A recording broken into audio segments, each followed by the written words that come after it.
This paper focuses on developing a novel geo-computational methodology for automating the generation of design options for district planning.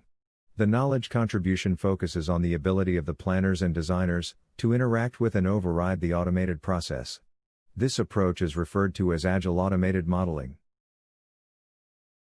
Geo-computation, as defined by OpenShaw, is the application of a computational science paradigm to study all manner of geophenomena, including both physical and human systems.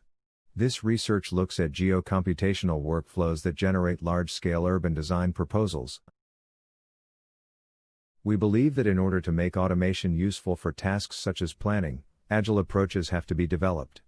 Agile automated modeling leverages high levels of automation, while at the same time allowing designers to intervene in the process.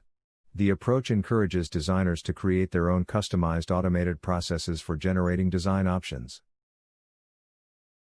Such an Agile automation modeling approach is tested with a case study in Singapore. Generating 3 adjacent districts with a total area of approximately 1,300 hectares. The district generation is conducted in a consecutive 3-part geo-computation methodology.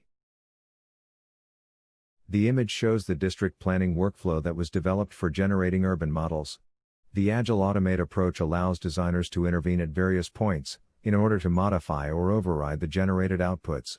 The workflow can be divided into 3 parts. The first part uses procedural modeling to generate 2D street networks and plots.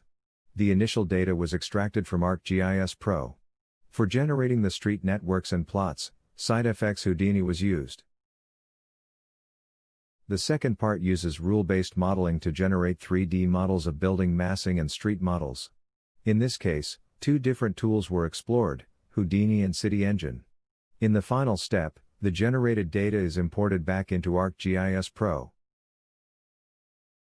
In the third part, various performative modeling approaches were explored. This part used Houdini, and also various tools by Esri. The Agile automation approach allows the designers to intervene in the modeling process.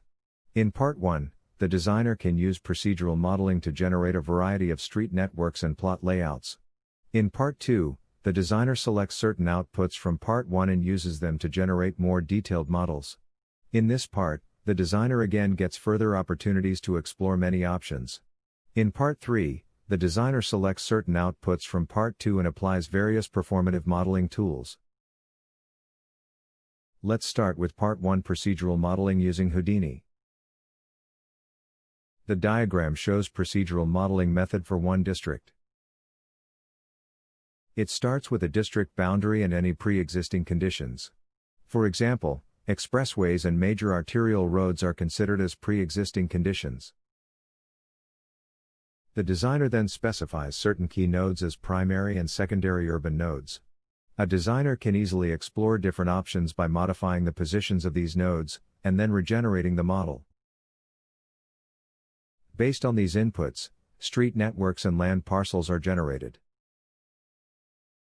The district is procedurally developed following a set of rules defined by the planners. These rules divide the district into precincts of 800 meters and sub-precincts of 400 meters. Rules are also defined for generating streets and plots. First, the sub-precincts are orientated with respect to the urban nodes. Secondary streets are then generated around the secondary nodes, following rules defined by the planners. All street widths and dimensions are defined according to the Singapore Code of Practice. Plots are then generated, with varying sizes. Plots that are closer to the primary node are smaller, while those further away are larger. Categories of roads are also defined, with varying widths and relationships to the neighboring developments. At each step in the process, the designer can intervene and iteratively explore different options. The image shows Houdini software, which was used to create the procedural modeling network for generating scenarios. Districts with roads, plots and buildings are generated as per the predefined planning principles. The procedural modeling occurs in 3 major steps: generating street networks, subdividing the plots and identifying land use type. Subsequently, geometric data for roads, plots and buildings is created, which carries processed information as attributes. The input and output of the procedural modeling in Houdini is provided in the GeoJSON file format. The image at the top shows the input. District boundaries and existing major road are defined by polylines. Primary-secondary nodes are defined by points. With this information, additional road centerlines are created. Sub-precincts are formed following the road offsets. Subsequently, plot subdivisions are applied onto clusters based on their distance to the primary node, land use type, and minimum-maximum plot sizes with respect to area and boundary length. Land use types are formulated as per plot proximity to the nodes. Finally, the images shows the outputs of the procedural modeling step. It separately generates road centerlines as line strings, plots and building footprint as polygons. Each of these outputs carries additional information, stored as attributes attached to geometric entities. For instance, the road centerlines have the attribute category of road, the plots have plot ratio, gross floor area, plot type, area, and similarly buildings have elevation and total height as attributes. The images shows an example of the datasets that is generated for 3 districts. We have translated instructions from planning principles about mixed use and amenity to create land use type. Subsequently, buildings are extruded from each plot based on the specific plot ratio, gross floor area and land type assigned. Later, in the rule-based modeling step, an alternative iteration is presented for building generation. The plot ratio and gross floor area are assigned, based on the distance from the major public transit node.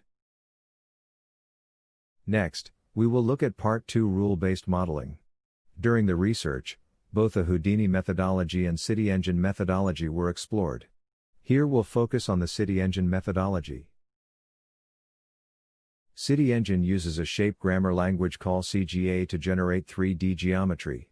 Using the CGA language, rules were defined for generating street models and building massings. The diagrams show the street and plot CGA rules.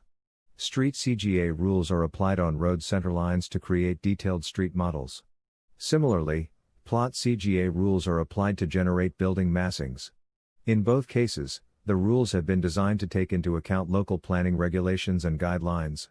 Through the interactive manipulation of parameters, designers can easily explore different options. Here you can see how street CGA rules are applied to create detailed street models, incorporating pedestrian pathways, bus and cycling lanes, vegetation, and street furnitures. Similarly, plot CGA rules are used to generate building massings. Here is a street-level view of the generated district 3D model. With the procedural and rule-based modeling steps, alternative 3D models can easily be generated. Moving on to Part 3, performative modeling using various platforms.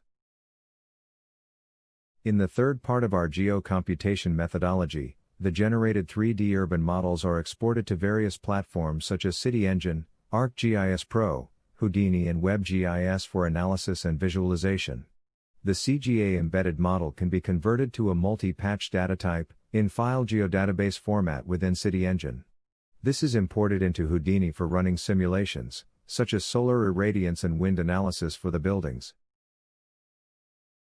This shows some results of the model simulations in Houdini. Wind simulation. Solar radiation simulation.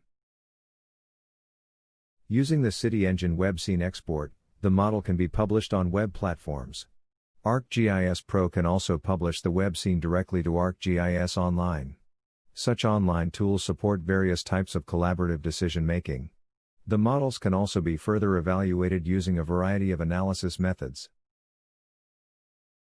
Overall, the research has resulted in the development of a geo-computational methodology for automating the generation of scenarios for district planning. The case study demonstrates how planning tasks can be seamlessly automated, with an approach that is pragmatic and grounded with the designers and the planners' involvement. The research also demonstrates an exploratory means to the planning process. With this exploratory path, there comes the question of standardization of planning principles. Although calibration is an essential part of the planning decision-making process, it is not covered here given the focus of this paper is on the methodology of automation. In conclusion, The broader aim of this research is to develop a practice-oriented approach to create planning support systems, with the specific aim to improve the synergy between the tools and the workflows in practice. A modular and flexible approach is derived and developed, on top of an existing infrastructure that is already well established within the planning practices. The proposed Agile automated modeling enables the effective intervention of designers.